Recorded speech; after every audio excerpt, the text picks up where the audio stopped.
안녕하십니까. 혼란한 정치 시사에서를 술술 풀어보는 선거권의 혼술이 매주 주말 보내드리는 정가 뒷담화 5월 28일 인사드립니다.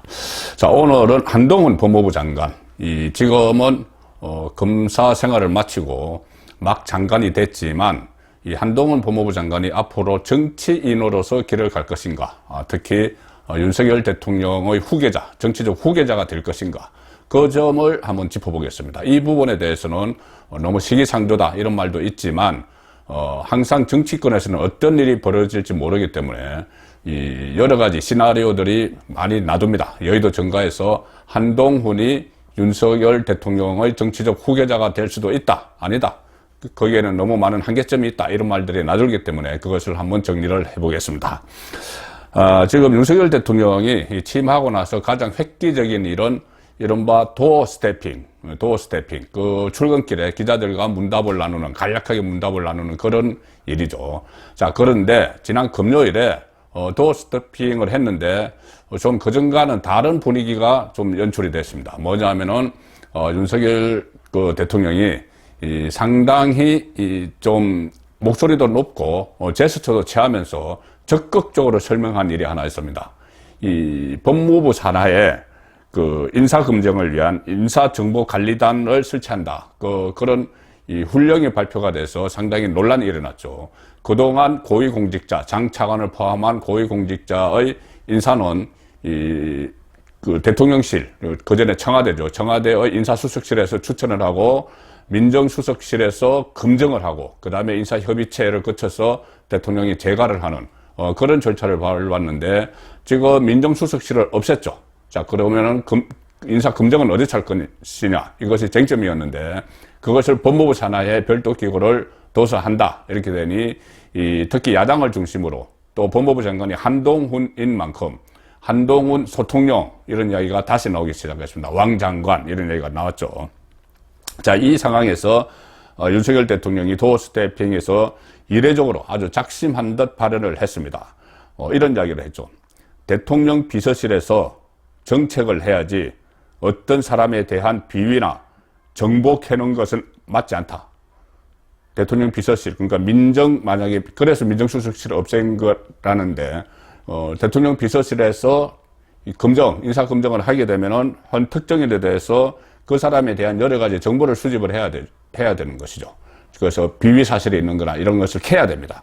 그런데 대통령 비서실은 정책을 만드는 것이지, 국민들을 편하게 만드는 정책을 하는 것이지, 그런 사람을 캐는 이런 역할은 맞지 않다. 그래서 법무부를 둔 것이다.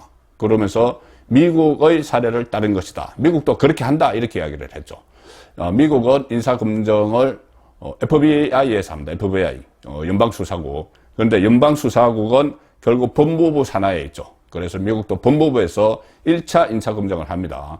그리고 1차 인사검증을 FBI에서 하고 나서 백악관 법률고문실에서 2차 검증을 합니다. 근데 우리도 그 이후에 대통령실 설명은 1차 인사검증은 인사정보관리단, 법무부 산하에 있는 거기서 하지만 2차 검증은 지금 기능을 남겨둔 민정수석실은 없앴지만은 비서실장 직속으로 법률비서관과 공직기강 비서관은 남겨뒀죠. 그래서 공직기강 비서관실에서 2차 검증을 하는, 그래서 미국 방식대로 한다. 자, 이렇게 설명을 한 겁니다. 그런데 이렇게 되니 어쨌든 상당히 민주당에서는 상당히 강하게 공격을 했는데 그 공격을 하는 것을 윤석열 대통령이 직접 해명을 하면서 막아준 그런 결과가 된 것이죠. 윤석열 대통령이 한동훈 법무부 장관 보호에 나섰다, 이렇게 해석이 가능합니다. 그렇다면은 각별하게 지금 한동훈을 키우기 위한 것 아니냐. 물론 법무부에 여러 가지 이 임무를 맡기는 것도 그렇지만은 공격을 받으니 대통령이 직접 국민 앞에 설명을 하는 그런 상황이 연출이 된 거죠. 그렇지 않아도 윤석열 대통령이 한동훈을 이렇게 후계자로 삼으려는 것 아닌가, 그런 느낌이 들게 하는 장면은 몇 가지가 있었죠. 다른 것보다도 지금 금수완박, 정권 교체기에 금수완박 전국이 전개가 되고 실제로 그것이 강행이 되고 그러면은 윤석열 대통령 출범하자마자 여기에 어떻게 대응할 것인지, 그게 가장 큰 이 국정 운영의 관심사였는데 이 대항마로 금수완박에 대응할 인물로 한동훈을 법무부 장관에 발탁할 때부터 전부 깜짝 놀랐지만 이 큰 그림을 그리고 있었다. 이렇게 볼 수가 있습니다.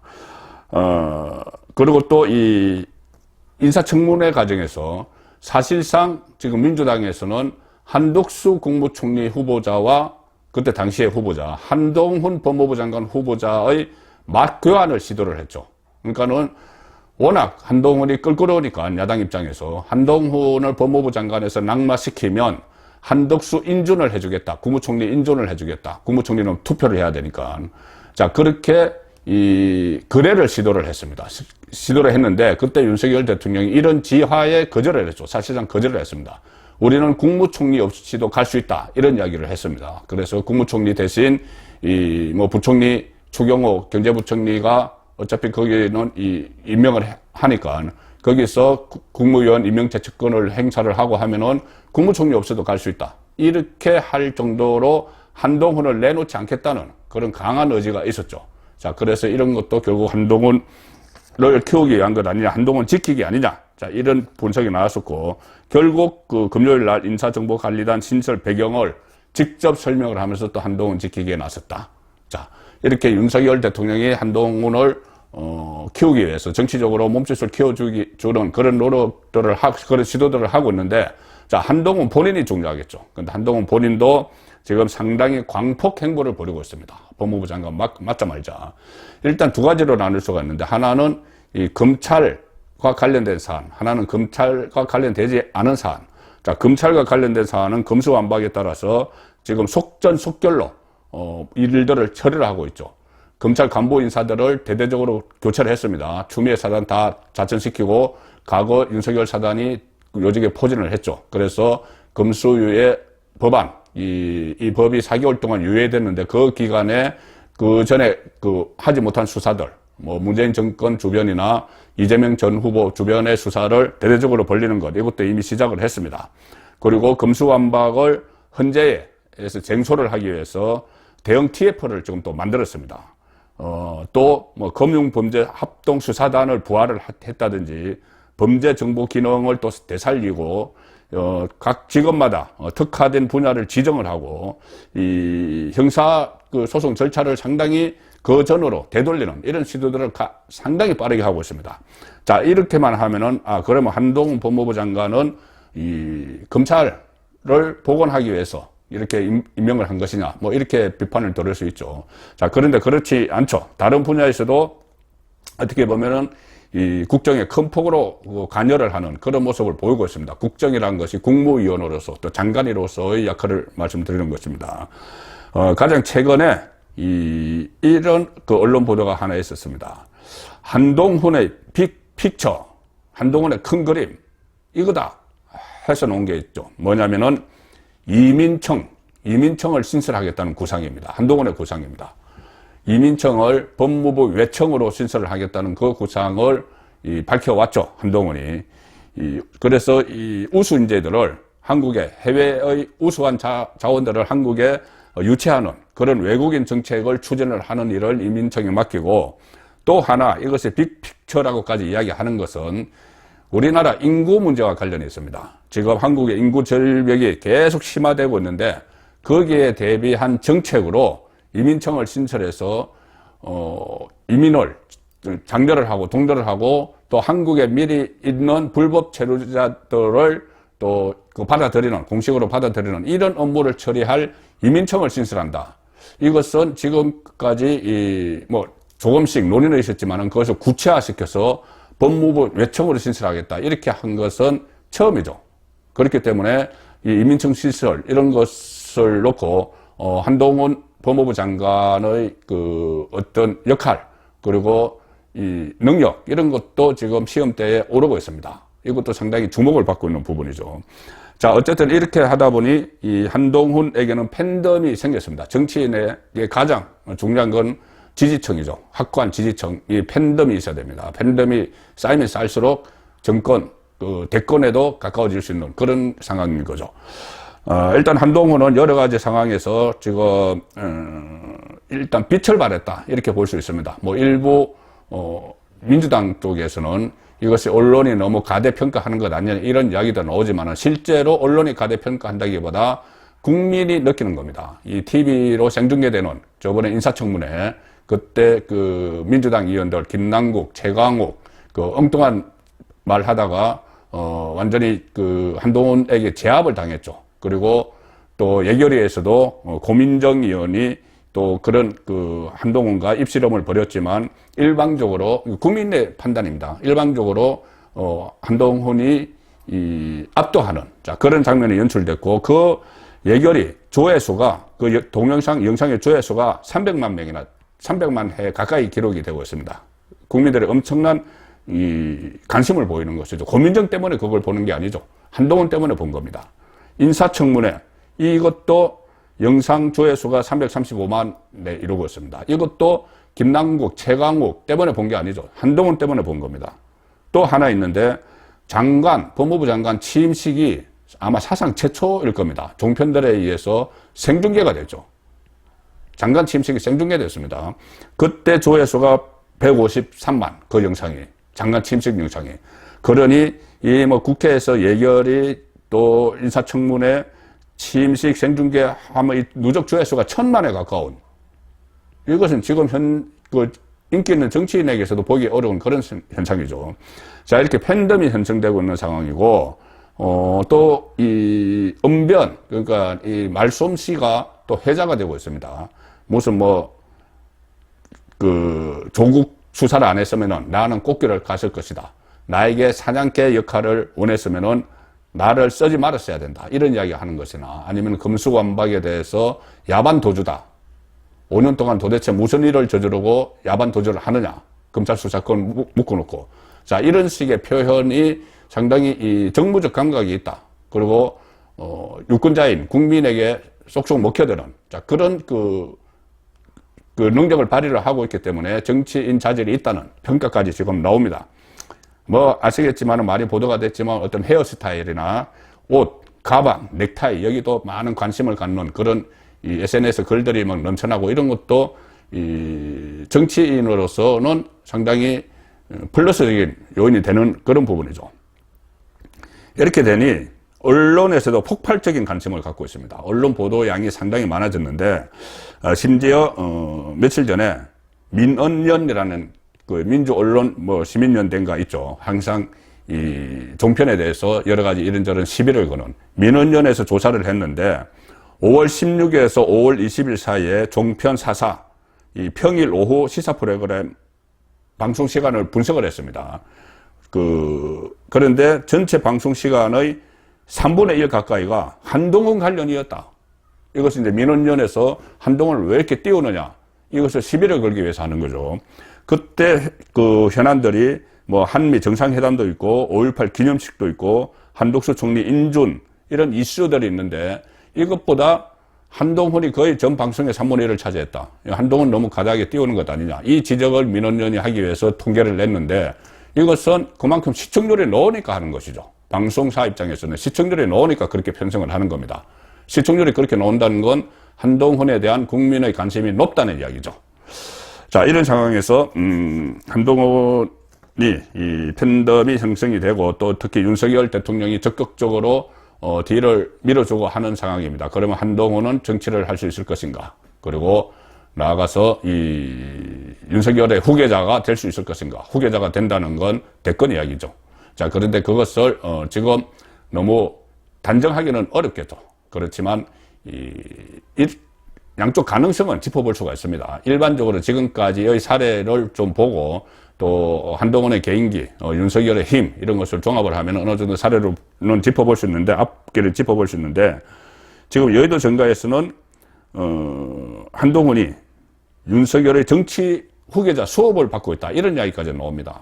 너무 이러기는 하지만 어쨌든 지금 상황들이 그렇다는 것이죠. 그리고 여의도 정가에서는 항상 여러 가지 가능성을 열어두고 시나리오를 많이 씁니다.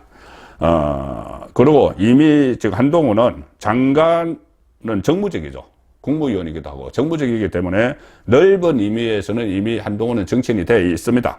자, 앞으로 어떤 길을 걸을 것이냐, 정말 현실 정치, 제도권 정치에 여의도 정치에 몸을 담을 것이냐, 이것이 우선은 관건이겠죠. 지금 일반적인 예상으로는 한 장관은 보통 하면 1, 2년 정도 하죠. 1년, 짧으면 1년 하는데 1년여 동안 하면은 2024년에 이 총선이 치러집니다. 총선. 4월 달에 총선이 치러지기 때문에 2024년 딱 그 2년 후입니다. 그 시점에 22대 국회의원 선거에 출마를 할 수 있다. 자, 이런 분석이 나오고, 당연히 정치를 하려면은 국회 입성이 가장 빠른 길이죠. 그리고 아니면은 윤석열 정부에서 또 다른 역할을 맡아서 더 커리어를 쌓을 수도 있다. 행정 경력을 쌓을 수도 있다. 이런 여러 가지 이야기도 나오는데, 어쨌든 이 여의도 정치에 들어가서 대중성을 확보를 할 그럴 가능성이 상당히 높죠. 지금 젊은 나이에 법무부 장관까지 했기 때문에, 물론 그 위에 뭐 총리 자리도 있고 다른 장관 자리도 있지만 그것은 변수가 너무 많습니다. 그런 장관이나 총리는 외부 변수에 의해서 결정이 될 그 비중을 차지하는 것이고, 정치인으로 가는 것은 본인의 선택이죠. 그래서 여의도 정치로 가는 것은 본인이 마음먹기에 따라서 얼마든지 갈 수 있는 그 상황입니다. 장관은 본인이 뭐 하고 싶다고 되는 게 아니고, 국무총리도 마찬가지죠. 자, 이렇게 해서 일단 여의도 정치권에 들어가서 역량을 발휘를 하면은, 뭐 여러 가지 상황에서 본인을 중심으로 어떤 뭐 일종의 정파, 뭐 계파가 형성될 수도 있고, 여러 가지 또 윤석열과 같이 이 대권을 창출한 그 그룹에 들어가서 뭐 소위 말하는 윤핵관 이들과도 뭐 같이 할 수 있고 여러 가지 상황이 전개가 되겠죠. 자, 그래서 이 부분은 좀 더 한동훈의 정치적 앞길은 지켜봐야 되는데, 제가 지금까지 경험이나 이런 것을 보면은 결국 순탄치만은 않을 것이다. 승승장구하는 것이 특히 정치권에서 정치인 한동훈이 된다면 순탄치는 않다. 왜 그러냐면은 일단 검사 때 검사 한동훈의 능력은 많이 검증이 됐죠. 그런데 정치인 한동훈은 백지 상태입니다. 어떤 모습을 보일지 모르죠. 또 이 정치력이 과연 수사력 때처럼 발휘를 할 수 있을지. 물론 지금 어떤 하는 언변이나 뭐 이런 스타일을 보면은 잘 할 거다 이런 분석들이 여의도 정가에서 많이 나오지만은 실제 뛰어들어서 그렇게 할 수 있을지. 그리고 정글이나 마찬가지인 그 냉혹한 이 정치판에서 그게 대응을 할 수 있을지. 자, 그런 부분을 지켜봐야 되는 것이고, 또 하나는 이 부분이 아마 한동훈이 정치적으로 성장하는데 가장 큰 이 장애물이 될 겁니다. 헤쳐나가야 될 부분이죠. 뭐냐면 과도한 권력이 이렇게 쏠리게 되면은, 지금처럼 권력이 쏠리고 뭐 소통령, 뭐 왕 장관 이야기를 들으면은 야당에서는 지금 노골적으로 공격을 하죠. 그런데 여권 안에서, 윤석열 정부 안에서 적이 생깁니다. 한동훈은 그냥 내버려 두지 않죠. 본인들의 경쟁자이기 때문에. 그래서 지금은 아직 그런 모습이 보이지 않지만, 지금도 뭐 일부에서는 내부적으로는 그런 말들도 나옵니다. 내부에 적이 생겨서 극심한 견제를 받게 되죠. 극심한 견제를 받게 되면은 본인이 그것을 제대로 헤쳐나가지 못하면은 어려워집니다. 뭐 좀 멀리 이야기는 노태우 대통령 시절에 60 황태자 소리를 들었던 박철원 장관이 있었죠.